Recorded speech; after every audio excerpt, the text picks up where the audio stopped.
being able to talk about money is one of the most important things in a relationship, because whether we like it or not, money is such a big thing in all of our lives. You say money doesn't buy happiness, but it buys freedom and it buys sort of independence. And I think for women, it's really important to make sure that you know exactly what you're getting out of if you're buying with a partner or you're moving into a partner's house or anything like that, just to know where you stand and have protection in place.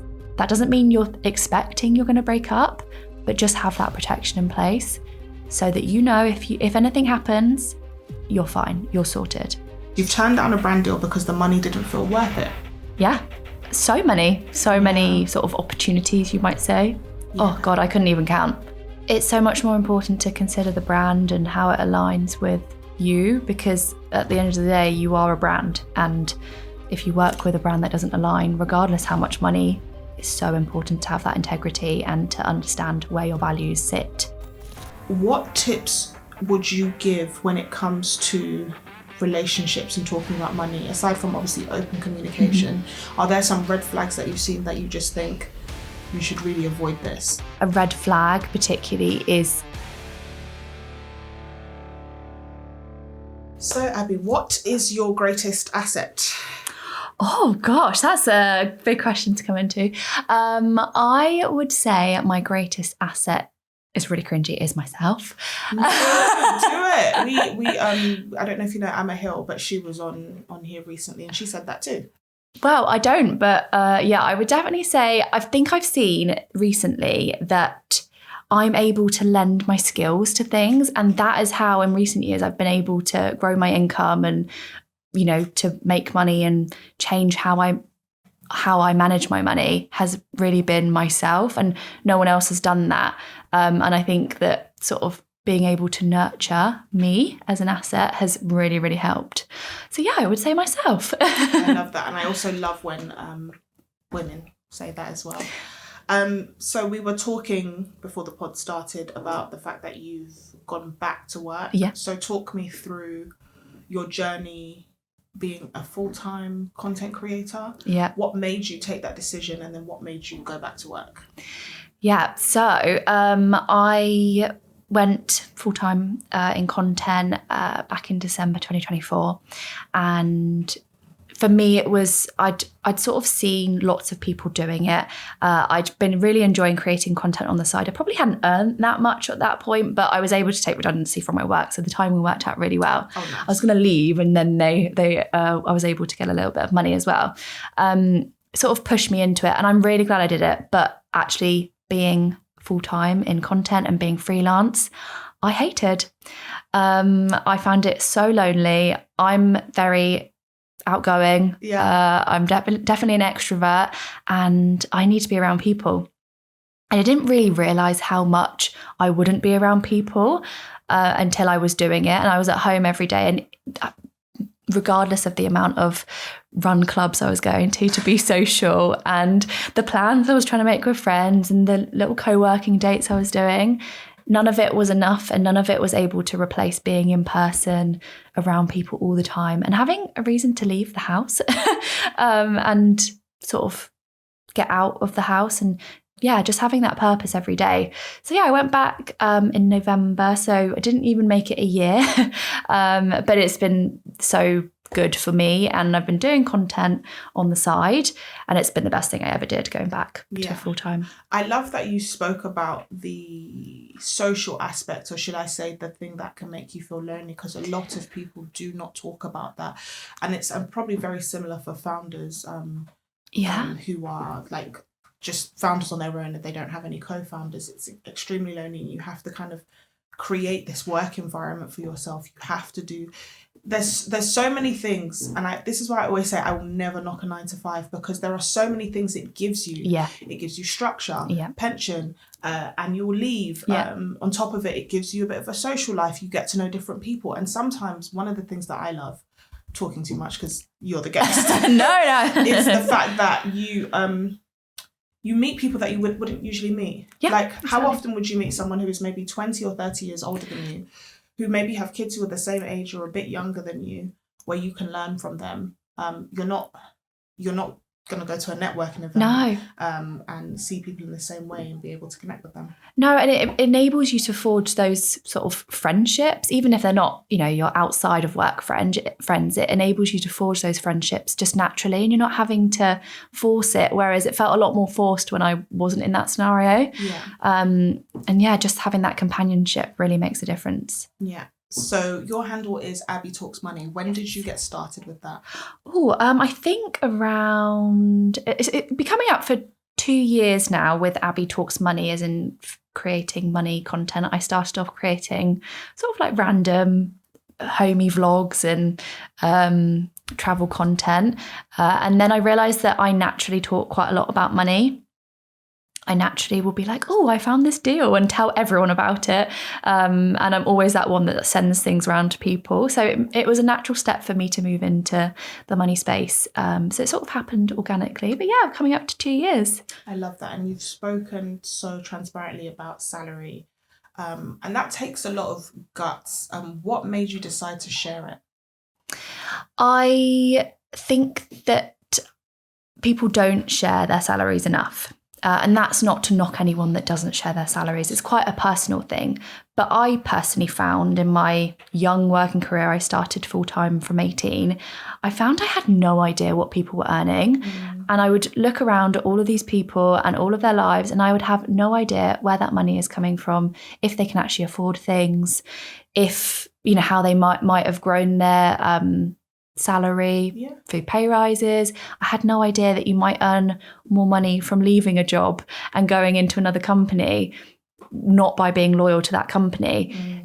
I found that I just didn't know those things. So for me, when I started talking about money, it was probably the most important thing for me to talk about, so that I could share, this is what I earn, this is my profession. And if you feel comfortable sharing it, it really opens the conversation. And I think I think it's really useful for hopefully everyone watching. No, definitely. And I think from a cultural perspective, as a British culture, we're very hush-hush with money. And it just doesn't help. No. It doesn't help at all. And you are a homeowner. Talk to me about when you got on the property ladder, because I know that is still a big goal for many. Yeah, so I would say I was fairly young getting on the property ladder. I was 22. Just amazing. We sale agreed on the house, and obviously had to wait. I just turned 22, and I bought with my partner, and I think that's the most important thing to say, because that makes a huge difference. We'd both been working since 18, full time, and for us, it was just the next step. We didn't want to move out of our parents' homes and our family homes until we bought a house. We didn't want to go into rented. So we were in that fortunate position that we were able to live with family up until that point, and to save a lot more money. But for us, the only thing that we were working towards was buying a house. Whether I'm glad I did that or not now, I don't know. There's definitely sometimes that I regret that decision. But why? I think I definitely rushed into it. I did an apprenticeship, a degree apprenticeship. So I'd worked since I was 18. And then when I finished my apprenticeship, I'd already bought a house. And that probably would have been the next step for me to say, go traveling. And I felt really trapped. I felt so trapped. I felt like I couldn't just give myself a break after finishing my degree. And I had a mortgage to pay. I had to do that. Responsibilities. Yeah. And I think obviously it makes you grow up a little bit more, but I think sometimes it is good potentially to leave that money sat there and to take a break and have a little bit of freedom. And I would say that I sacrificed that freedom in order to buy. Yeah. You've touched on such a good point there, because I kind of did it the other way. I went traveling and had some personal endeavors and things that I wanted to invest in before doing it, because it is a huge responsibility. Yeah. And I think people don't talk about that. I know someone who their parents made them buy a home when they were around 21 or 22, and they are grateful for it. Yeah. But at the same time, they're like, I can't just go on holiday with you guys. I don't live at home. I have my own mortgage. Yeah. And things like that. What do you think is one of the first important steps when it comes to people who want to get on the property ladder? Yeah. I would say I did a video about this and had some interesting comments. I would say you need around a good buffer. So I don't know, £10,000 to £15,000 on top of your deposit. Smart. I saw so many friends that bought at the exact same time as us that put more into the deposit because they had the money to put into the deposit. And then they found that when they bought their house, they actually got into debt. They had to borrow money from family, friends. A couple even had to, take money on a credit card, take out money on a credit card. Yeah. And I didn't hear anyone talk about the fact that you might need a buffer. You've got solicitor fees, which people might know how much they cost, but do they really understand the scale of them? You might have stamp duty depending on the price of the property you're buying. You have the furniture. It costs so much, even buying toilet roll. So much. And it's the little things that send you over the edge. Yeah, it adds up so quickly. And I had no idea. And we were actually fortunate that we were given quite a lot. My grandpa sadly passed away and we were able to clear out his house. And most of our home is, the things that we got for free. But still, even then, we spent so much on kitting out our house. And just bringing the house up to a livable condition costs so much more than I think people realise. And having that buffer means that you're not starting from zero and you're not trapped when you get a double mortgage payment on the first month you buy. Yeah. You have that peace of mind and you know it. So I would even say it's worth waiting a few months longer, 6 months longer, if it means that you're able to save up more money. It's a really good point. I think many people they get the deposit and you're right, step one, but step two is you need the buffer so that you're not kind of scraping back. Yeah, and I think that's why I've been able to still live my life. I think just because I had about 17,000 left over after we bought. And I think that just starting with that point meant that we were able to still go on holiday and we weren't worried about the fact that we're not going to pay our mortgage. Yeah. And my partner was the same. We both had the money left over and it just so much peace of mind. I love that. And am I right in saying that you took a pay cut with when you had a promotion? Yes. So I mentioned I did a degree apprenticeship. Once I finished my degree apprenticeship, I had a massive question of what's next. And in the company that I was working in, the natural step was a promotion. All I was ever told was, you're going to get your promotion, then you're going to get your next promotion, you'll get your next promotion. I think I touched on it earlier, but people would mention that if you leave the company and you come back, then you'll be on 10 grand more. That was always the figure that they would say. Whether or not it's true, I don't know. I didn't do it for that, but I was thinking, what's next? And I was really interested in marketing and events, being a little bit more creative, seeing the output of your work. So I was in a project management role before and I wasn't getting that. So I looked into marketing roles locally and I was offered a role, which I was really happy to take, but it was £4 grand less than I was earning. So that obviously is, that couple of extra a month, a couple of extra £100 a month. And to me, it was worth it. The salary progression wasn't looking like I was going to go up. There wasn't the promotion outlook that I would have and the ladder that I was going to be able to climb. But for me, it was so important to go into something that I felt like I was enjoying and I was going to work and felt like I was getting something out of it. I wasn't just the only one putting in, I was getting something out of it as well. Yeah, I think I've heard when it comes to careers, women tend to look more at career satisfaction. Yeah, and I think that is important. So I want to jump back quickly because you spoke about buying a home and buying with your partner. Can I assume you're not married? No, not married. So what do you think people need to put in place if they choose to buy with someone they're not married to? I have seen, and I think this is such an important topic because I've seen so many friends be lose out financially because I think they talk about the money, but maybe they just assume that their partners are going to be on their side their whole lives. Yeah. And when it comes to splitting up, you have to look out for yourselves. Yeah. And that's fair enough. I'm not knocking anyone that does. But if you don't have that foundation and that conversation, that legal agreement, if that's relevant to you, then what's stopping anyone from saying, well, I'm entitled to this, I'm entitled to that? There's nothing stopping them from doing that. So I think it's such an important conversation to have. Obviously, I've mentioned I'm quite open about money anyway. Don't think my partner really had a choice. He just sort of had to talk about money. I think when we were saving for a house, we'd been together, I think 3 or 4 years before we bought anyway. We naturally would talk about what we had in our savings and the fact that his money was just disappearing. We were quite open and honest about money. Good.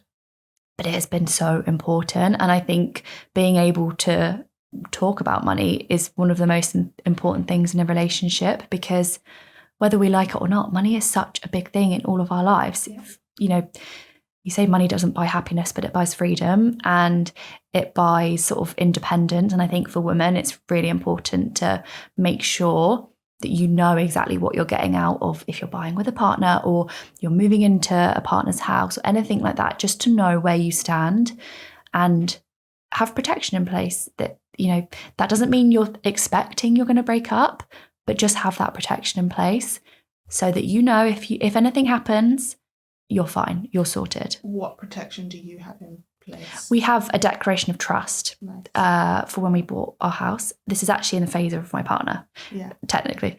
So when we sell our house, he gets a larger amount of money, £20,000, and then we split the rest 50-50. Nice. That's because he put in a larger deposit. And I'm very comfortable with that, because I understand for him it's also very important that this money that he had, I shouldn't just get half of it just because we bought a house together. That's probably a little bit controversial because, I think people assume 50-50 when you get married and things. But for us, he could have put that money in stocks and shares and it could have grown. But I'm very grateful that we were able to put a larger deposit down. So I have no problem when we have a declaration of trust. And I think having one in place is very, very useful just to sort of level that playing field. I'm sure some people are just learning about what a declaration of trust is, but it's important for people to think about this because things are changing. Some people want to get married, some people don't want to get married, some people want to get on the property ladder. So you want to look at things like declaration of trust. And are there any other tips for maybe, let's say somebody hasn't bought a property, whether it's by themselves or with someone, what tips would you give when it comes to relationships and talking about money, aside from obviously open communication? Are there some red flags that you've seen that you just think you should really avoid this? So first of all, I think it's really important to go into any conversation about money without any expectations or even anger. I think that people can get quite closed off, particularly in our British culture. We don't like to talk too much or show our cards. I think just going into any conversation, I think me and my partner would talk quite a lot about money on our walks, just our evening walks. I love that. I guess you're not face to face, you're not just sat here one-on-one. Yeah. I mean, we're sat here one-on-one, but it's not, because this is quite a formal setup, but sometimes it needs to be informal. Yeah, I think it works really well just to chat about things. And I think when I'm thinking about it now, a lot of the time we are talking about money. We're just sat, doing things, or we might be in the car, or it just comes about naturally. It's not like a sort of premeditated conversation. And I'm not saying that it can't be, but I think just bringing it naturally into the conversation, whether it be you voicing your own issue and bringing that up and maybe asking for their advice, just to show that you value their perspective on money, just to really, if you're worried about broaching that conversation. I think a red flag particularly is not talking about it at all, and closing off. I've known plenty of people to discover that their partner has debts without even realising it.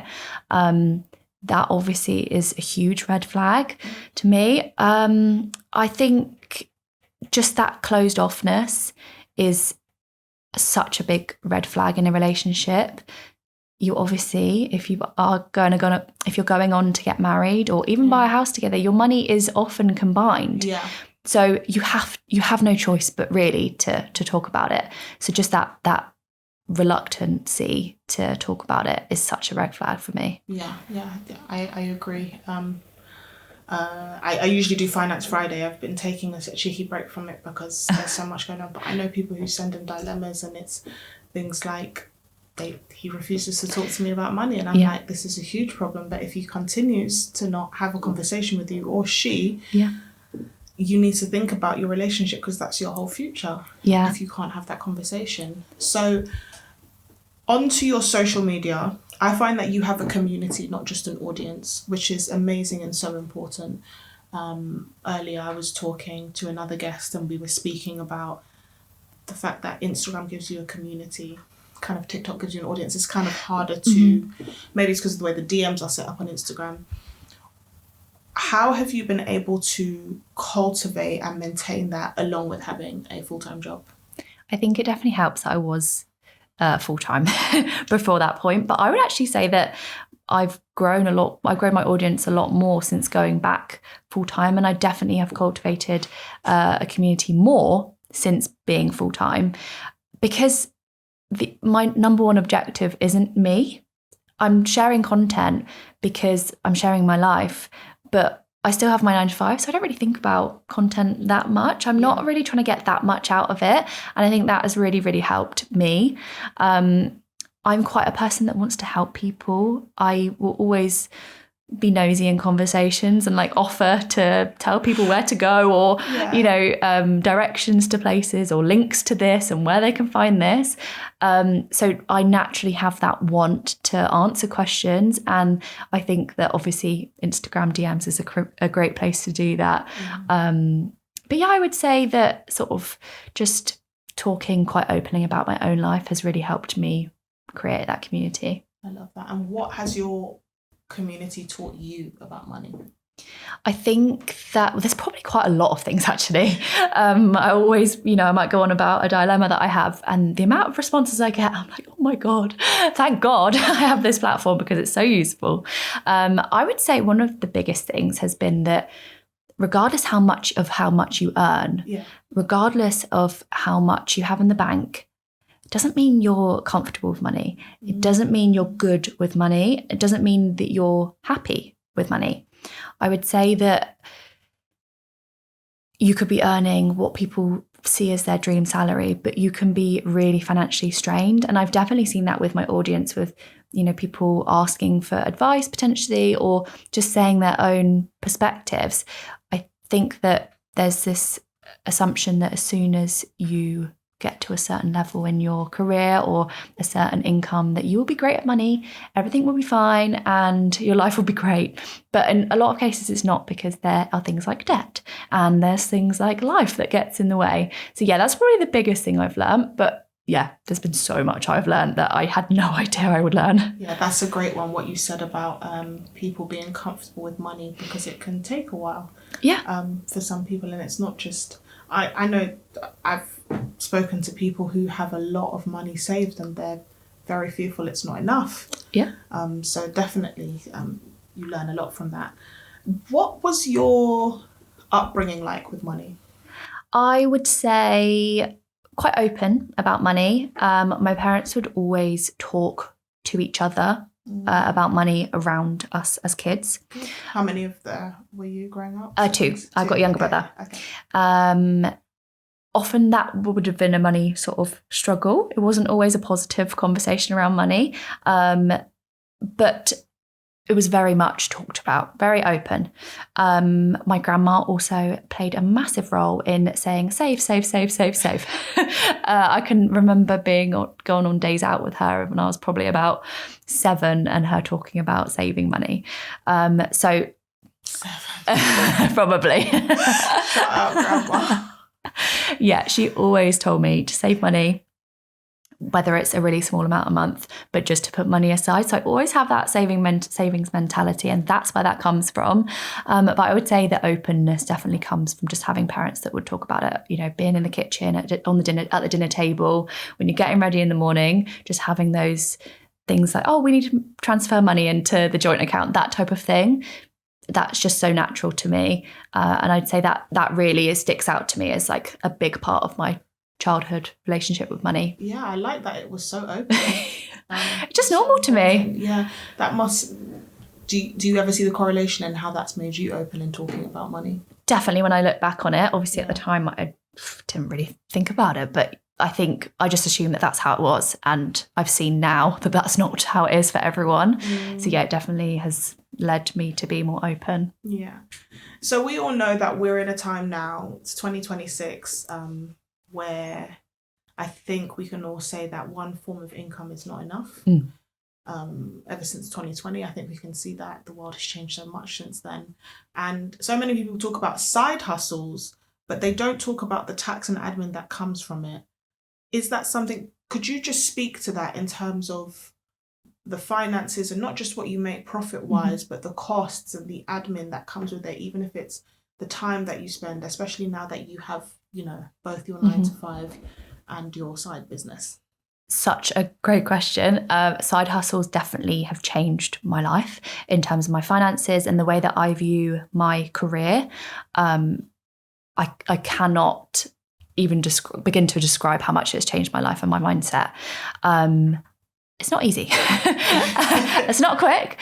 I would say I'm probably a little bit of a numbers geek. So when it comes to filing a self-assessment, I get a little bit excited, probably a bit sad. That I have a finance degree as well. So obviously I do like the numbers. I would say that it's very important because I think when you think of a side hustle, you just think of the small amounts that add up and, just work on it on the side. But actually you've got costs and you need to look at your cash flow. You need to make sure that you can pay your Canva subscription fee and things like that. I think it's really, really important to treat it like a business, whether that's from day 1 or day 30. I think valuing a side hustle really makes you change your perspective when it comes to earning money. Yes. I think that for me, I definitely didn't start using a business account soon enough. Then I came to file my self-assessment and I was like, where has all my money been paid into? How much have I earned? It made the task so much longer of trying to work out how to file my self-assessment. It's definitely not a quick thing. I personally like to use a spreadsheet. I'm a spreadsheet girl. I like to track it all my income and all my expenditure, just using sort of my spreadsheet tracker. It just means it's all in one place. And how much time does this take you? Oh, not long at all. As soon as I use a manager now for brand deals and things. Course, yeah. And as soon as they tell me that something's on, I add it into my spreadsheet, and I can just do that on my phone. I just use Google Sheets. Wherever I am, if I'm at work, I can just do it, one hand while I'm doing something else. It's very quick to sort of manage. I would say, obviously, you have the larger side, like working out tax. Anything when it comes to tax, I would say save 20%. But if it's looking like you're going to earn over £50,000, including your employment income, just say 40%. That's personally what I've done. So I would say just have the savings aside for tax so you don't get hit with a massive tax bill. And again, treat the money like it's a business. It's not necessarily your money until you take it out. And I think having a business account is really useful for that. So yes, I think I've answered your question, but maybe a little bit higgledy-piggledy. Yeah. I had the number 20 and I thought about the 50-30-20 rule, which is 50% on needs, 30% on wants, and 20% on like savings. Investments, or if anyone has any debt. When it comes to the want section, I know some people feel a lot of guilt when it comes to spending on themselves. Do you have any tips for people who struggle with that? I think that's where something like the 50-30-20 comes in really nicely, because it means that you can sort of feel like, oh, well, I'm allocating 30% to it. So I actually have that money to spend. If you're creating a budget and 50% is going on your bills, that 30% is allocated. So first of all, it's there. So as long as you've got that money there, I think then you can start to think of how can you use it, whether it be trying to make yourself feel a little bit less guilty of the £3 coffee, probably not £3 coffee anymore, maybe a £6 coffee, but just those small amounts. And then are you the type of person that wants to treat yourself? Maybe see if you can save up to a certain amount and then treat yourself. I'm not saying everyone has to spend all their money, But for me, I really like spending on travel. So I incorporate that into my budget. I don't feel guilty for spending that money. We booked flights to China recently. That was in my budget. Yeah. It was actually under my budget, which was a surprise. But I had no guilt booking that because I knew that I'd allocated for it. And I think that's where budgeting comes in really handy, because it's not just about scrimping and saving, which I think a lot of people associate with budgeting. It's about allocating the money where you want it to go. And you might want to put more in savings. I personally choose to put more. I think last month I put around 50% of my money into savings or in investments. But whatever way you want to do it, I think allocating money to wants really helps. Whether you want to allocate it to going out, entertainment, clothes, whatever that might be, allocate it however you want, but allocate it and it's there. It's yours to spend. You shouldn't feel guilty. Yeah, exactly. I always say, you work hard, play hard. And it sounds like, especially with you going to China, that you have planned for this. Yeah. I've started definitely planning holidays more, thinking in advance, where are we going and so on. And that's the thing. And with budgets, it's a forecast, right? Exactly. That's what I always say, just like you look at the weather forecast and so it's going to be the best day in the world and it rains. Yeah. Well, we live in England, so. We live in England, so we know that very well. And you've turned your own budgeting systems into products people can actually buy. How do you know when something you've built for yourself is worth selling to others? Probably when I use it so much. I probably look at my budgeting spreadsheet most days. That's probably a little sad, but I just personally find it really useful just to keep on track of it. But whether it's weekly, monthly, if I'm using it a lot, then I think, it's probably useful. And also when I start to get questions, if I mention something or I reference something, if I get any questions on, what do you do for this or what do you use? I think, okay, I need to sort of make this a little bit more pretty and user friendly, and then open that out to other people to use. Yeah. And I love this question. What does wealth and wealthiness look like to you? Your version, not social media's version. What does that look like? I think it's choice. I probably, before going self-employed, I would have said freedom. But I think that for me, the freedom didn't bring happiness in a way. It made me sort of feel like it made me feel like I should feel a certain way. And when I didn't feel that certain way, I thought there was something wrong with me.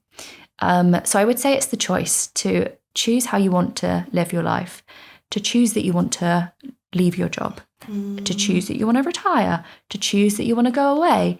And having that choice, it doesn't necessarily mean that you have all your time back. I like being busy. And so a 9 to 5 suits me. I don't need the freedom that I had being self-employed.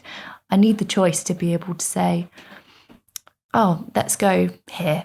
And I'm going to take a few more days unpaid annual leave. Yeah.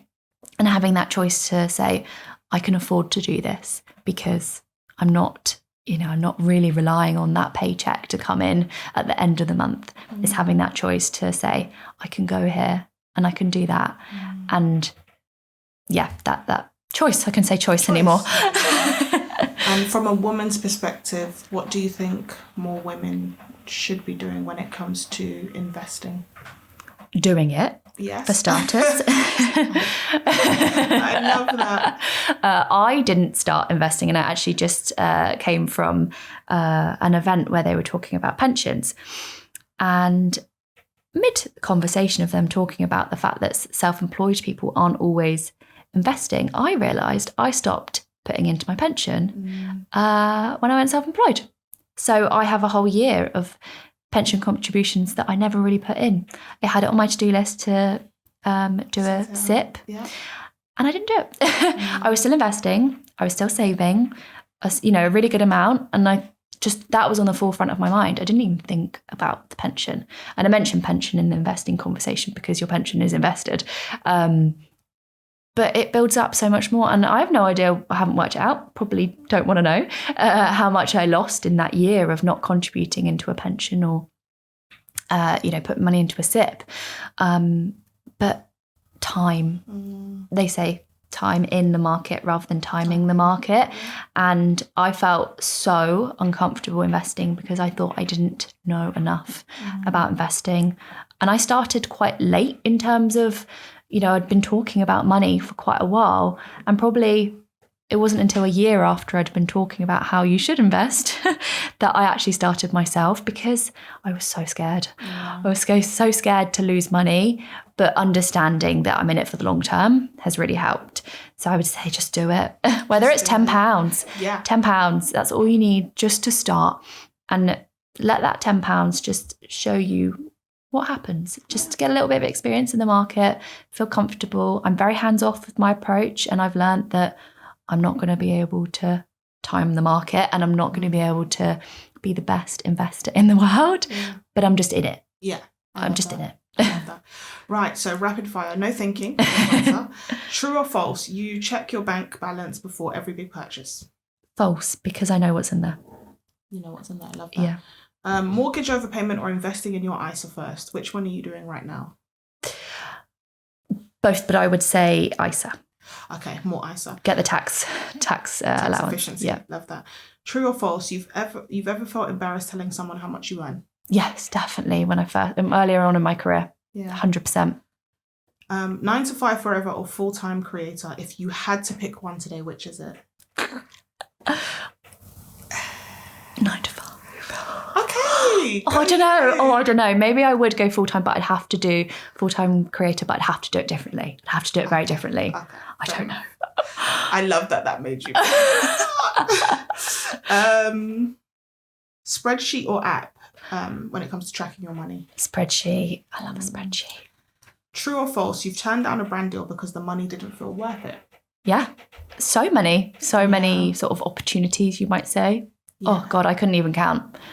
Yeah, no, that's good. It's so important to know your worth, because as the market is changing, some people just think they can say any number and you'll be happy. And sometimes you have to say, actually, no, this doesn't work for me. It's so much more important to consider the brand and how it aligns with you, because at the end of the day, you are a brand. And if you work with a brand that doesn't align, regardless how much money, whether it be from the perspective of you're not getting enough money or be from the perspective that it's loads of money, it's so important to have that integrity and to understand where your values sit and if that brand aligns with your values. Yes, absolutely. I think that's such a great place for us to end. Where can everybody find you? I'm on Instagram, Facebook, TikTok, YouTube, Threads. Is it all the same app? Abbi Talks Money. Oh, I love that for you. I love that it can just all be one. Are you not all on? Sometimes underscores, then there's no underscores. It's just not. It's not that big a deal. I know. Well, I can't change it now because it's all that. There you go. But thank you so much for coming on. Really thank you for appreciate having me. And thank you for talking so much about the perspective of what it's like to be a full-time content creator and then go back to your 9 to 5 and then do both, because I think we're living in a world where many people are going to have to do both. And yeah, we need to talk about those realities, talk about the tax, the admin, the costs, what's worth it, what's not. They will and they can. Thank you. Thank you so much.